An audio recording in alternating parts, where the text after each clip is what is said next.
Hi, people of St. Francis. This is Michael, and it's Friday, January 29th, almost the end of the first month of 2021, or arguably the end of the 13th month of 2020. At service last Sunday, Christopher mentioned how quickly Lent was approaching, and like so much of 2020 and now 2021, it's going to be far different from what we're used to. For me, this will be the first year I don't attend or serve at the imposition of ashes, and then go out in the world and get odd looks all day. And it'll be the first year my little people, or increasingly the not-so-little people, don't go to a parish Easter egg hunt.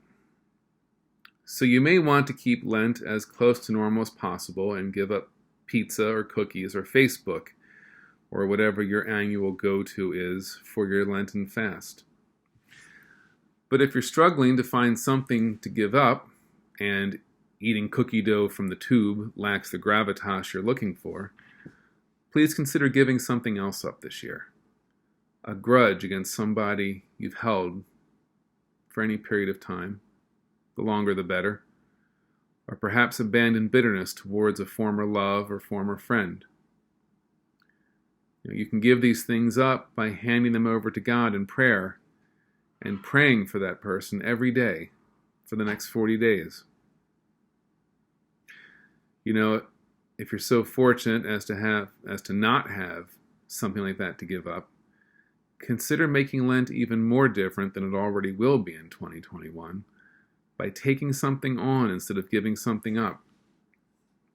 Normally, I've suggested that people volunteer to soup kitchen twice a week for the next 40 days, or a homeless shelter, or something along those lines, or perhaps to visit the elderly in nursing homes, or befriend people who have nobody left.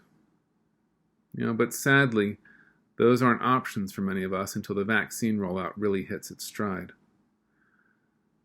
But you could decide to schedule time twice a week, maybe just for 30 minutes each time, with somebody who could really use a phone call, somebody who could really benefit from it. We all have at least one friend in our social circle who is a doctor or nurse or ER technician.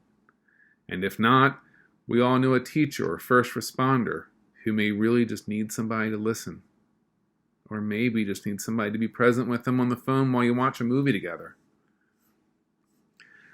If you're handy in the kitchen, consider preparing freezer meals for families where mom or dad are working long hours in the hospital or elsewhere saving lives. If we get out of the mindset that fasting has to mean giving something up, our options for how we can serve our neighbors are practically limitless. In Matthew, Jesus says, "And whenever you fast, do not look dismal like the hypocrites, for they disfigure their faces so as to show others that they are fasting. Truly, I tell you, they've received their reward." But why does Jesus care how we fast?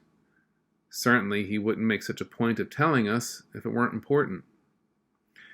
Indeed, if you turn a few pages back from here in Matthew, you'll note that this isn't a standalone admonition. Rather, it's smack dab in the middle of the Sermon on the Mount, which lays out Christianity 101. The fact is, when we fast, as we traditionally do on Ash Wednesday, Good Friday, and throughout Lent, we are using that time to draw nearer to God. Fasting is good for the soul. When we deprive ourselves of something, or give ourselves a new undertaking, we are given the opportunity to lean more heavily on God. When we fast, we are in a state of being regularly reminded of our reliance on God, such that even the distractions of work and life won't let us long forget the reason we're doing it. This is God's gift to us. God's gift to us through fasting is to draw nearer to Him. And that's why Jesus warns us not to moan and complain about it. If we do, we miss out on what it really means, and the many ways that it is a gift to us. And that's also why he says the hypocrites already have their reward. Their reward is the meaningless, hollow appearance of piety, but they don't get to enjoy the presence of God. Years ago, I asked a friend of mine what he was doing that Saturday. He said he was occupied in the morning, but was free to go out with me in the afternoon. I asked him what he was doing in the morning, and he said he was going to the garden store, which I found suspicious because he didn't have a garden. Finally, after enough pestering from me, he confessed that the garden store was having a winter coat drive for homeless children, and that he wanted to go donate some coats that he'd bought for just that purpose. And after even more pestering from me, he told me that this had been an annual tradition of his for years and was something he very much enjoyed doing, alone. That stuck with me.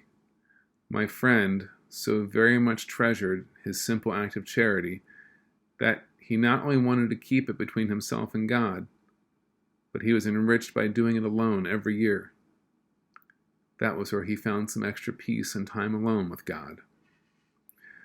So when Jesus tells us to fast quietly, or to do charity quietly, it's not because he's a killjoy. Quite the contrary, it's because he knows the kind of joy we will have as our reward if we do it his way. Finally, when we are fasting for Lent specifically, we are doing so as part of a penitent season in the Church that we observe every year to remind us of the sacrifice that Jesus made at Calvary. And what better way for us to do so, to make our small sacrifice of fasting, however we choose to do it, than to make it in the same way our Lord made the biggest sacrifice of all on the cross, not begrudgingly, not angrily, not with a big show, but simply, quietly, and in love. Hope to see you all on Sunday. Thanks for your time.